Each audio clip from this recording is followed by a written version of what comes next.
lovely crowd, and so many family people of our featured artists. It's delightful in the Beck family. I've been given the assignment of emceeing tonight and also an assignment to talk about a couple of things, so bear with me before I turn things over to the featured artists. My name is Brooke Barsness. I was Brooke Miller in 1972 when I graduated from this campus. So my roots go far back and deep. I also served as executive director of the Fergus Area College Foundation, and I'll talk a little bit about those days, and spent a 3-year stint at the Kaddatz and worked closely with that family. But anyway, that's my background, and that's why you get the microphone, right? First and foremost, I want to say thank you to the Beck family for sharing Charles Beck with us in a most intimate way over the past 6 months. Joyce Beck was here with us tonight. Are you still here, Joyce? Yep, right here. Oh, hi, Joyce. Joyce is right up here.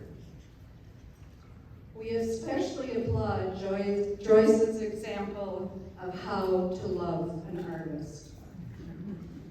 Sharing that artist with the world is a labor of love all its own. Thank you.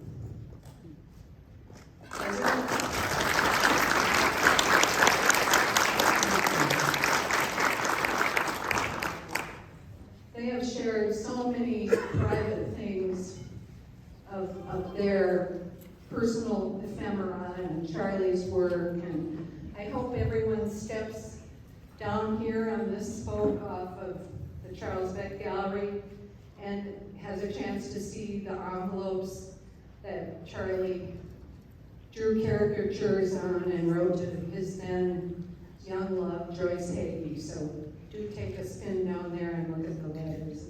It's a special treat. So just little things like that have made this a very rewarding year. As early as the fall of 2021, a group of enthusiasts began talking about honoring the 100th anniversary of Charles Beck's birth. Kaddatz galleries cast lines throughout the community and partners stepped up. In the beginning, Carolyn Glesby, Charlie's daughter, suggested cupcakes. For his birthday at the end of January 2023, and that would be enough. Fergus Falls is now 6 months into the Year of Beck. Do take the time to see the woodblock exhibit at the Kaddatz. More of this group of artists at the Fergus Falls Public Library, and the Ottertail County Historical Society is currently exhibiting Beck's work. The Rourke Gallery just closed an exhibit in Moorhead. Each of these organizations has been touched, shaped, influenced in some way by Charles Beck, and we've had a wonderful team of partners. For tonight, I want to give some special thanks to Camille Schultz and Brian Boss, both alums who were here to give tours and talk with you tonight. Lori Charest and her curatorial team, which included Carolyn Glesby and Chuck Christianson. Adele Glenn, who's at the food table, a retired staff person. Stacy Went and Nancy Valentine on the staff at the Kaddatz Gallery, and Steve Guttormson and Linda McFarland, who served valiantly throughout the Year of Beck, leading the charge and helping carry us forward. Gail Hedstrom and Tony Renz for representing the Fergus Area College Foundation. Fergus Area College Foundation staff, Jackie Maitner. Lori Larson, who couldn't be here tonight. Yesterday was her last day on campus in her job. So we say goodbye to Lori, but she's been a big help. And to thank all the MState staff for all the behind-the-scenes support, the facilities, microphone, marketing. A special thanks to the Fergus Area College Foundation for funding tonight's reception. and promoting and telling the stories of this exhibit's featured artists. If you haven't done so, check out recent issues of the journal, the Fergus Falls Journal. They've done a wonderful job of featuring our featured artists. So why are we here tonight? Charles Beck was a teacher. In 1960, Charles Beck was one of the first 5 faculty members hired by then President Wesley Waggy to realize the vision of this campus as a 2-year liberal arts college. Until 1987, Beck taught the visual arts. 27 years. As a faculty member, Charles Beck began the permanent collection. Students were encouraged to leave a work behind, or purchases were made from artists that were featured in the Waggy Gallery and invitational shows. Fergus Falls Community College was the first in the then community college system to designate budget money for the purchase of visual art. During my time working with the Fergus Area College Foundation from 1992 to 2007, Beck would walk the campus with then curator Warren Olson. Warren's picture is right over here. Warren also had a mark on this campus as an English faculty person. Now bear in mind, Charles Beck retired in 1987. Charles Beck had imagination, and he taught many of us to use ours.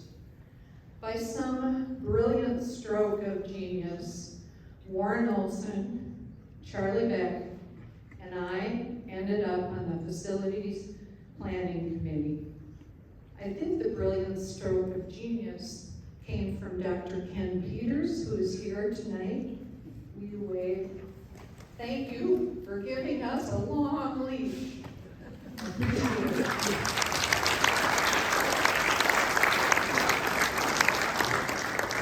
Crazily, that committee was charged with planning for 50 years.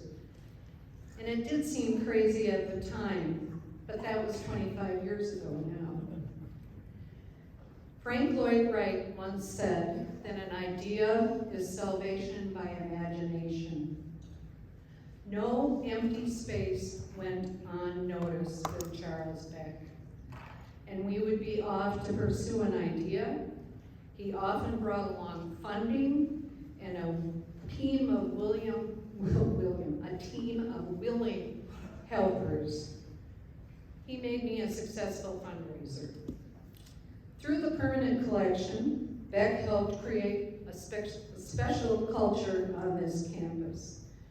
A community that appreciates and embraces the visual arts.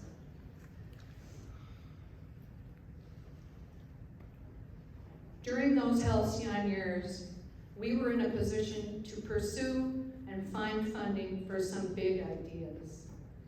Signature pieces in the collection were commissioned through gifts. The State of Minnesota Fund for Public Art played a role. Individual donors established endowed funds for the visual arts on campus.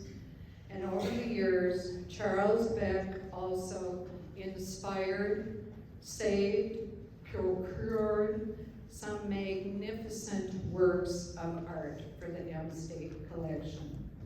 Sometimes his own work, sometimes those of his colleagues, which he rescued from courthouses, banks, auction sales, rummage sales, or sometimes he just would encourage a friend to give or create a work for MState. In 2007, the college honored Beck by naming the Charles Beck Gallery adjacent to Legacy Hall. The Fergus Area College Foundation raised funds and purchased many of Beck's works to strengthen the collection, making it arguably the most extensive of Beck's work. Soak this up, folks. The permanent collection at MState now numbers more than 400 works of art in all mediums. he had a big idea. So let's just talk a little bit about exhibits and the permanent collection looking forward. Exhibits rotate here at MState throughout the year. This show is up through September 15th, and a sampling of it is on display at the library, the Fergus Falls Public Library. In the future, the Fergus Area College Foundation was recently awarded a legacy organization grant from the Lake Region Arts Council focused upon the MState permanent collection. The project will highlight the collection with individual stories of up to 30 signature works and as many 20 artists through photographs, the written word, video, and it will increase access to the collection by creating a website, virtual guided tour, and printed artwork guide. This work is currently underway. As an aside, I do wonder what Charles Beck would think about QR codes. This art history project is shepherded by art faculty and permanent collection curator Lori Charest. On Lori's watch, we have been able to take stewardship of the collection to a new level with a database-based record of each work, specially retrofitted storage space, solutions to minimize sunlight exposure, and she has urged us to move forward with telling the stories of individual works. So join me in thanking Lori for her role as guardian and curator of the visual arts presence on campus.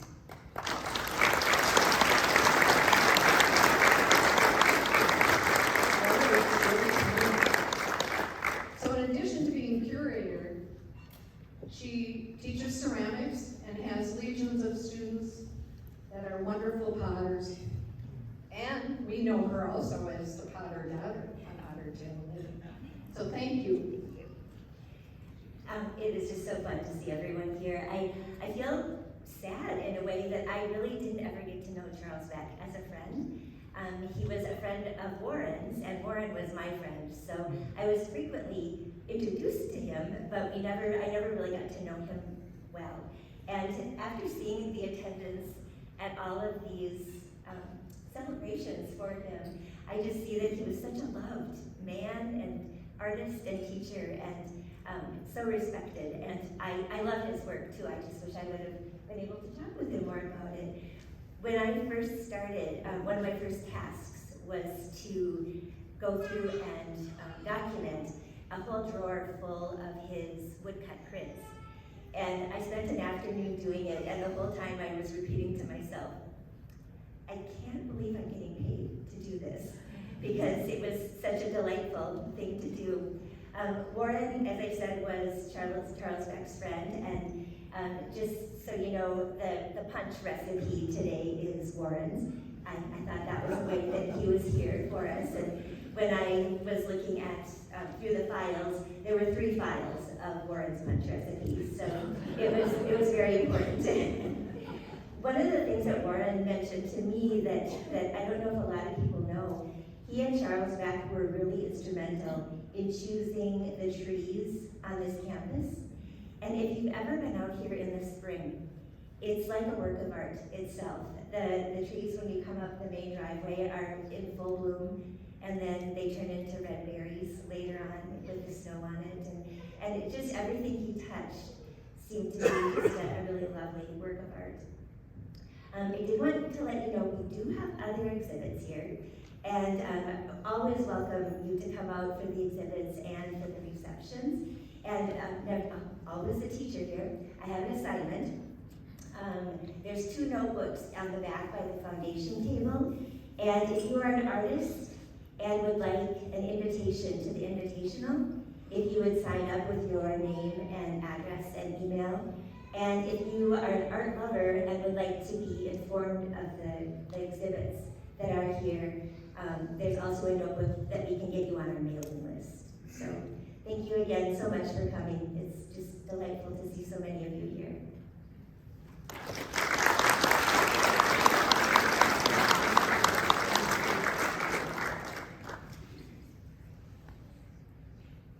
Well, the reason why we're all here, in addition to Charles Beck, tonight's featured artists are Chuck Christianson, Mary Guttormson-Erickson, Jim Fletcher, Scott Guttormson, and Bruce Thompson. These former students of Beck were chosen as currently active artists, and they were asked to share work that they had done in the past 3 years. By way of introduction, please read their artist statements. They're beautiful. In addition to visual artists, some of them are very good writers. They are all very good writers. So some of us write, some of us paint, and some of us end up in front of a room speaking. As Charlie would say, the only way you can really be creative is in your own way. With that, I will individually call up our featured artists who have agreed to speak about their current work, and I'm not going alphabetical so that they're on alert. Bruce Thompson, would you please come to the microphone and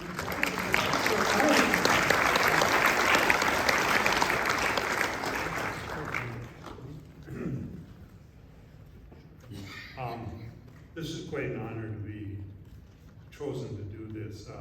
I was a student of Mr. Beck's the 1973-74 school year, and like a lot of students at that time, I was kind of searching for my way. I was interested in art because my grandfather was a local artist and sculptor and a friend of Charlie's, and so I figured I'd try art, but I had very little training in it.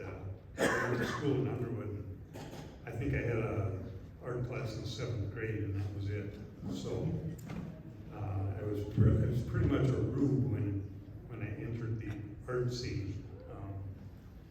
So I really didn't know what type of art I was interested in, but I was kind of like the toddler that gets mesmerized by the shiny object. I thought geometric works and at the time they called them hard edge paintings. I thought maybe that was something I could do. So that's the path I took. And of course, as the way things go, I didn't make art a career. I followed other work pursuits through my working career and did art sporadically. But since I became fully retired in 2020, and of course with the onset of COVID, I became more active in doing art. And over the years, I've continued pursuing. You look at these geometric works, and they're quite colorful, and people a lot of times don't get them, but they're really kind of, the stuff I do is really kind of traditional geometric abstraction. There's a lot of crazier things out there than what I do, but I enjoy doing it, and hope to do a lot more of it in the future. I guess that's it.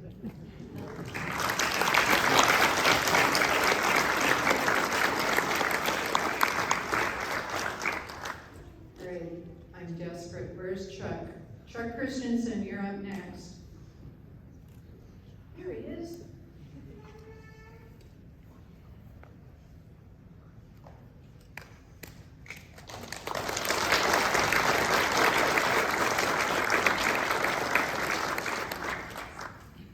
Well, I was told I have 3 minutes, and That might be a little long for me, but anyway. Oh, yeah, so I'm quite terrified, because I think I've done a few talks where I'm talking too a lot. So anyway, I'm going to make this short. So, my work is over in that area there, and most people would think it's not representational, and I would agree. And usually when I do a painting, I have no idea what it's going to be. I might find a few colors I like that might work together and start putting something on the canvas and see where it goes. And when I'm done, I don't typically title my paintings, but I like to have titles so my friends title it. So, you know, it's interesting what they come up with. My favorite, I think, was when Kurt Williams was living. He named a painting, and he called it Red to the Left, which I thought was perfect. I remember one time at a big show here, like there's 140 paintings, and he was going around telling me what the titles were. That's perfect. So, anyway, artists don't typically like to talk about how they work or what they do, or because they really don't know. So I am going to defer to a YouTube that I did with Jess Torgerson. She was at the Kaddatz Gallery at the time. And if you go to Chuck Christianson Artist Talk at Kaddatz Gallery, you'll get 18 minutes of what I do. And that's the longest I've ever talked about it. And I think that's what I'm hoping you will do. There's 91 views. And I was thinking, well, there's probably only about 70 people that have watched that, because I think I watched it 10 times. And I think Jess probably watched it 5, and a couple of relatives maybe twice. So anyway, I encourage you to do that. It's sort of interesting. And I thank you for coming, and I'm grateful that I had Charlie Beck as a teacher. He was a mighty influence on my life. Thank you.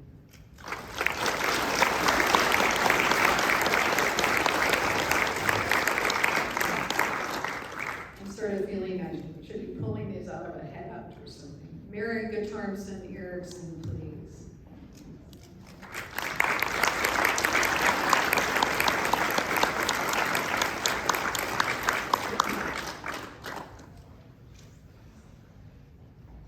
So an interesting story, I shouldn't be doing this, but I'm going to. Otto Chaden is Bruce Thompson's grandfather, and he did the point in time sculpture that's outside. It says, Warren Olson called it a television antenna, but it's a metal piece, and Steve Janish, an alum, recreated it on a grander scale. But the fun thing about it is, so Otto Chaden's other sculpture on campus is in the Waggy Gallery, and Mary Guttormson's dad wrote the check to Otto Chaden to pay for that sculpture. He was in the business office, and he was busily helping Charlie Beck get money for art. So here's to your dad.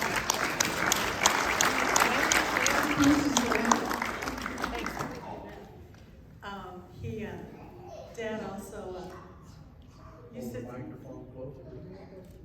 Right up here. No. Thank you. My dad also used to tell Geneva Eschweiler and all the people who worked here, spend your budget, spend it all. Otherwise, it won't come back next year. They think you don't use it. He was adamant about people spending all their money. And Chuck, I think I am one of those persons who watched the YouTube. So it was great. I liked it. I learned a lot. I try to remember what it was like to rush from the art room over here and there, and then over to the library in all kinds of inclement weather. That was half a century ago, and I don't rush anymore. But the campus has changed, and so is my concept of time. On our farm, our Blueberry River farm by Monaga, I've watched change over 40 years. I've watched the trees, the meadows, the river, all change. But to me, and yet, the place is always changeless. So our farm is our sacred ground. And I experienced the woods in tree time, like the emerging of a new family of birch, or the subtle aging of the old growth pine, and sometimes the changing level of the river, of the water in the river. And I also keep a close eye on the meadows and the amount of milkweed we have for our monarchs. So in June, when the lady slipper foliage starts to come up in the ditch, I know that the bloom is imminent, and I'll leave my studio every day, and I'll walk down the driveway between the meadow and the river, through the woods, to the county road, in search of the pink lady. And then there is a moment when she appears in full bloom. And it's a moment of wonder for me. It is that time when I feel all the interconnectedness of all of nature. And it's not just seeing her, it's seeing her again, discovering her again for the first time. So I know that within days the bloom will die. And yet the permanence of that moment stays with me long after the bloom has turned brown and dropped to the ground. But I bank on the hope of seeing her again next year. When I return to my studio and paint that lady in the ditch, I am preserving the permanence of that full bloom moment. And the painting isn't complete when the paint dries, and when I varnish it, and I put a frame on it, and I hang it up on a wall. It really isn't a work of art until I share it with you. And you complete the creative process. So I'm grateful for this opportunity to share with you what I'm working on. I'm honored to be in the company of 4 amazing other Beck alumni artists. And I also am so honored to be a part of this year-long celebration of the life and work of Mr. Beck. So thank you for being here, and thank you, Mr. Beck.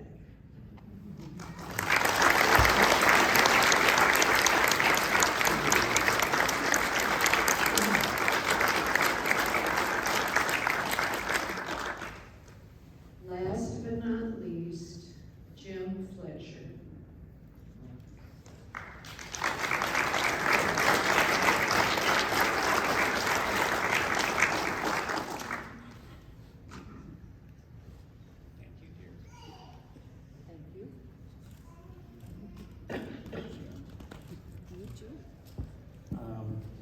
Yeah, I'm Jim Fletcher, and I'm a native of Salem, Oregon. I grew up in Connecticut, and after I got out of the military, I was prompted into coming to Fergus Falls for college. I got out of Vietnam and came to Minnesota, and I first met Charlie and Joyce in 1967. And I was a fan right away of Charlie's, and I loved Joyce, and just wonderful people. And Charlie was an influence on me. As a child in Connecticut, I grew up on the fringe of a humongous state forest, and that was my childhood haunt and my playground. And I loved nature. I loved getting into the forest and into the bush and around the swamps and whatnot. And when I came and met Charlie, I really admired Charlie because he would jump in his pickup, or I think he had an old Woody wagon for a while, if I'm not mistaken. And he would go out in the countryside, and he would study the land, and he would paint. And then he would come back, and he got into the woodcuts later on, and I was just amazed by his work.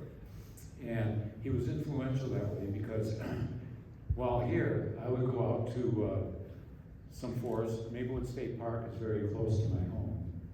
And so I would sneak into Maplewood State Park and do some work. And I would find hideaway places. I don't paint typical areas that you would see driving around or walking trails or whatnot. I'd go into the woods and I would find spots that intrigued me. And I would often take pastels or paints and I'd paint on locations just like Charlie did. And that was his influence on me to get out there and look and study and paint and be active. Charlie was married to his landscapes. He was part of them. He lived them. He painted them. And I hope I'm doing the same thing with what I see in the forests and the woodlands around the area. And that's what I do. The 5 works that I presented for this this occasion are from some of those areas. And they're not typical, you don't see them, you have to get out and explore and look for them to find them. And so Charlie was inspirational that way for me. Love the guy, and I love Joyce and the family, Carolyn's here. And yeah, Charlie Beck, and thank you all for coming. It's an honor to be participating in this festivity.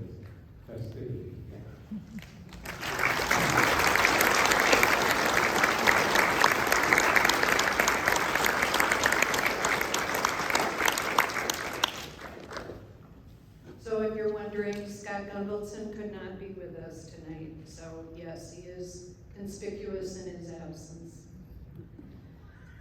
So that's what happens at a community college in Fergus Falls, Minnesota.